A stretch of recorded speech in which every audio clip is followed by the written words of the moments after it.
जय सनातन धर्म की। प्रिय सनातनियों, आप सभी का स्वागत है हमारे इस कार्यक्रम में। सनातनियों, बड़ी हलचल हो रही है इस समय पूरी दुनिया के अंदर।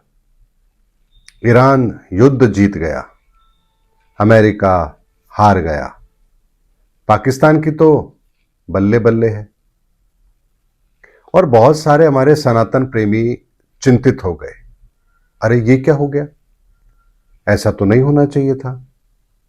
पाकिस्तान कैसे ऐसे हो सकता है, ईरान कैसे जीत सकता है, अमेरिका कैसे हार सकता है, आखिर ये सब कुछ क्या चल रहा है। बहुत सारे आपके मन में प्रश्न होंगे। आज आपको एक विशुद्ध आकलन दे रहा हूं, बड़े ध्यान से समझिए, आपके सारे संशय दूर हो जाएंगे। अगर आप मेरे रेगुलर व्यूअर हैं तो आपको पता होगा मैंने कहा था ये युद्ध नहीं रुकेगा। कुछ लोगों को लगा होगा अरे सीज फायर हो गया, तो अब देख लीजिए हॉर्मुज का रास्ता दोबारा बंद हो चुका है, हमले वापस शुरू हो चुके हैं। सनातनी एक बात को बड़े ध्यान से समझिए, जब तक ग्रहों की परिस्थितियां अनुकूल ना हो कोई भी कार्य इस धरा पर संपन्न नहीं हो सकता है। ऐसे में जब 11 जुलाई तक समय ही इतना विषम है तो किसी समस्या का समाधान इस समय पर निकल जाए ये संभव ही नहीं है। लेकिन जो हुआ वो क्यों हुआ, कैसे हुआ, वास्तविकता क्या है, इसके संदर्भ में आपको एक आकलन देता हूं। क्या ये 2 हफ्ते का युद्ध विराम है, ये षड्यंत्र है, ये धोखा है, कोई रणनीति है, आखिर सच्चाई क्या है। सनातनियों, केवल और केवल युद्ध विराम की जो बात कही गई है ये सरासर गलत है। ऐसे हालात क्यों पैदा हुए, इस बात की गंभीरता को समझिए। अमेरिका के राष्ट्रपति डोनाल्ड ट्रंप बहुत बड़बोले हैं। आज पहली बार उन्हें अपने बड़बोलेपन का एहसास हुआ है कि उनसे कितनी बड़ी गलती हुई है। अगर मंगलवार को 8 बजे तक रास्ता नहीं खोला तो मैं ईरान की सभ्यता को मिटा दूंगा, पाषाण युग में ले जाऊंगा, बड़े बड़े बातें उन्होंने उस समय की थी। अब यदि आप अपने दुश्मन को ललकार रहे हैं और संकेत भी दे रहे हैं तो क्या दुश्मन हाथ पे हाथ धरकर बैठा रहेगा। तो ईरान ने इस बार ऐसी कूटनीतिक चाल चली है कि जिन जिन जगहों पर वो अपने अमेरिका हथियारों से अटैक कर सकता था वहां पूरी की पूरी ईरान की जनता पहुंच गई। पावर प्लांट हो, ब्रिजेस हो, हर जगह लोग निकल करके सड़कों से वहां पर आ गए। अब आप चलाइए बम, कहां चलाएंगे। ठीक उसी समय पर यूनाइटेड नेशन के अंदर चाइना और रशिया वीटो ले आते हैं। ऐसे में दो तरफा अमेरिका घिरता है, यानी वो कोई बड़ा हमला भी नहीं कर पा रहा है और जो कुछ उसे करना है वहां पहले से जनता सड़कों पर मौजूद है। अब आप बताइए ऐसे समय में अमेरिका क्या करता। तो उसके सामने एक ही विकल्प था कि वो अपनी डेडलाइन से पहले पहले युद्ध विराम की घोषणा करे, क्योंकि ये उसी की चाल थी जिसमें वो फंस गया था। इसलिए युद्ध विराम एक सरासर धोखा है, तत्काल बनाई हुई एक रणनीति है और ये ईरान के साथ एक षड्यंत्र है। ये तो वर्तमान की परिस्थिति का मैंने आपको आकलन दे दिया। जो युद्ध विराम आप देख रहे हैं ये युद्ध विराम नहीं है, केवल और केवल षड्यंत्र है, धोखा है, रणनीति है। इसे आप जो मर्जी समझ लीजिए, लेकिन ये हकीकत में तो इस वर्तमान परिस्थिति को संभालने के लिए उठाया एक कदम है अमेरिका का। बात आती है पाकिस्तान की। इस पूरे घटनाक्रम में पाकिस्तान का रोल बहुत महत्वपूर्ण है और आपको ध्यान हो तो मैंने कहा था मोदी जी इस समय का फायदा उठाइए, मध्यस्थता कीजिए, शांति दूत बनकर के भारत को आगे लेकर के आइए। लेकिन ये सारा का सारा श्रेय पाकिस्तान ले गया, इस बात को हमें समझना चाहिए। अगर ले गया है तो ले गया है, इसमें कोई गलत बात नहीं है।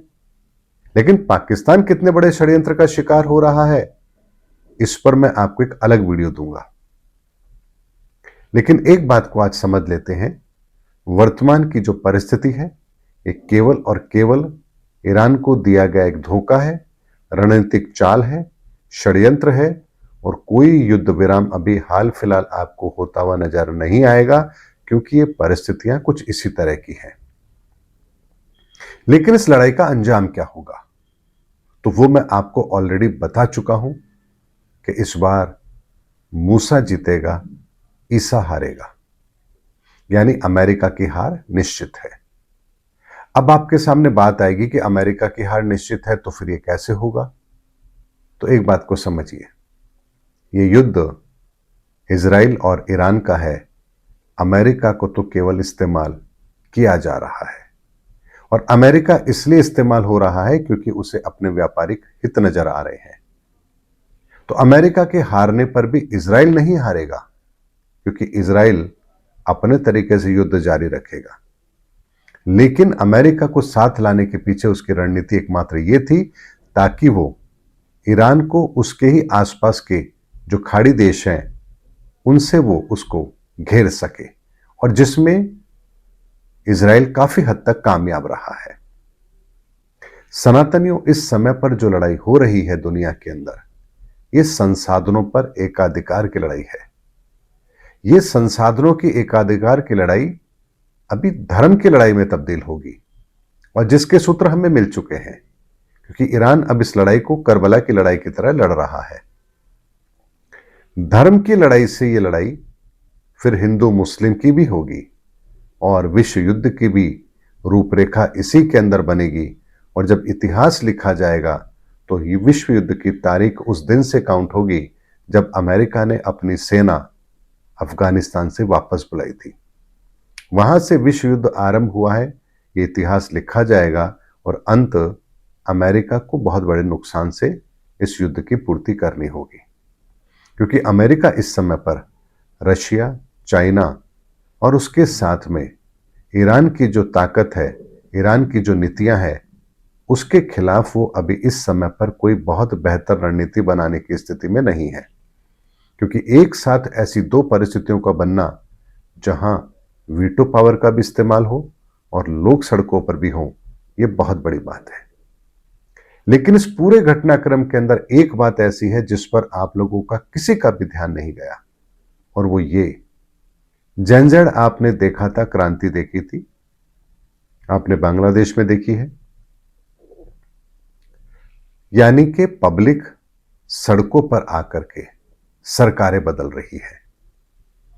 लेकिन इस घटनाक्रम में इस 2 हफ्ते के युद्ध विराम की जो घोषणा हुई थी, जो कि टूट चुका है, इसमें जनता ने फिर आकर के परिस्थिति को एक नई दिशा दी है।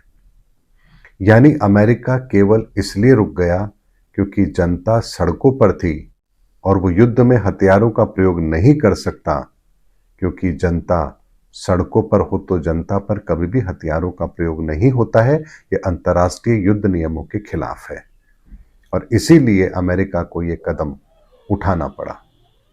तो जनता को हथियार की तरह इस्तेमाल करना, ये एक नया मोहरा दुनिया के सामने आया है, और आने वाले समय के अंदर इसका उपयोग आपको युद्ध में होता हुआ नजर आएगा। यानी इस महायुद्ध के अंदर जो अभी भविष्य के गर्भ में है, लेकिन उसका आकार हमारे सामने आता जा रहा है, इसमें एक आम जनता भी अब शामिल हो गई है, और ये बहुत बड़ा संकेत है जिसे हमें नजरअंदाज नहीं करना चाहिए। और ये जो घटनाक्रम हुआ है, ये घटनाक्रम केवल और केवल क्षणिक है। असली मोहरे तो अब चले जाएंगे और परिस्थितियां और विकराल होंगी।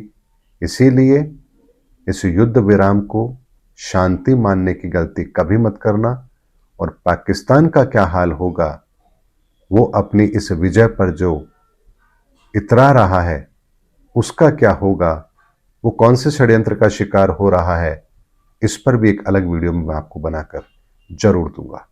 लेकिन घबराने की जरूरत नहीं है, अभी कुछ नहीं बदलने वाला है। परिस्थितियां ऐसी ही रहेंगी, बिगड़ेंगी और बिगड़ेंगी, और इन परिस्थितियों को हमें हर हाल में झेलना ही होगा। मिलेंगे अगले वीडियो के अंदर, तब तक के लिए आप सभी को जय सनातन धर्म की, जय धर्मयुग की, जय सनातन विश्व।